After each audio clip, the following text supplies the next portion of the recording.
सरकार द्वारा 2 सितंबर के दिन ओबीसी समाज मुद्दे पर जारी किए गए जीआर को रद्द करने और लागू रखने के मुद्दे पर आज दिन भर पक्ष विपक्ष का एक दूसरे पर वार पलटवार चलता रहा।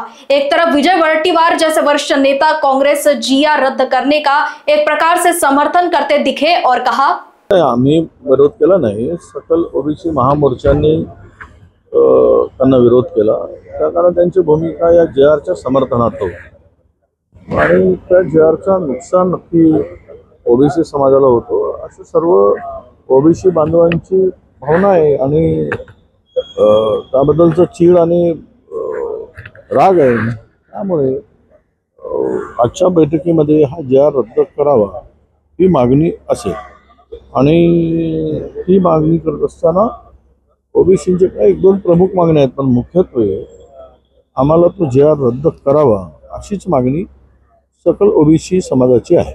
नाही बघा, सरळ भूमिका आहे। जो ओबीसीच्या हिताचं बोलेल तो ओबीसींचा, ओबीसीच्या विरोधात बोलेल आणि ओबीसी नेता म्हणेल तर तो कसा ओबीसीचा होऊ शकतो? ते पुढे मांडू ना आम्ही। आम्हाला सगळे काय दिसत आहे त्या जीआरचा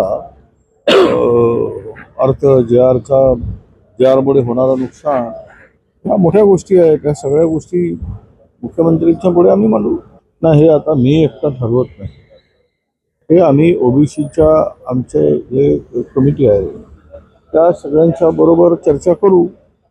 जर असं काही प्रस्ताव पुढे येतो का आणि त्यावर चर्चा करू, पण मुख्यत्वे 2 सप्टेंबरचा जीआर रद्द करावा। तो जीआर हा ओबीसीला उद्ध्वस्त करणार आहे, हीच भूमिका आता ओबीसी महामोर्चाच्या सर्व नेत्यांची आणि पदाधिकाऱ्यांची आहे।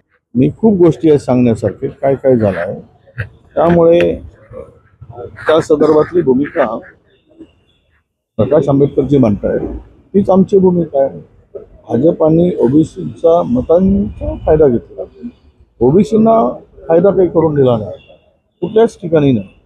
तो ना प्रशासनात आहे, ना ज्युडिशरीमध्ये आहे, ना आरक्षणात आहे, ना त्याला मिळणाऱ्या सवलतीमध्ये कुठली वाढ आहे, काही नाही। थातूर मातूर औषधी करून उपचार झालेला आहे आणि मूळ बिमारी तशीच ठेवली, हे जे काही आहे त्यामुळे नुकसान प्रचंड झालेलं आहे। हे प्रकाश आंबेडकरजी म्हणतात ते खरं आहे।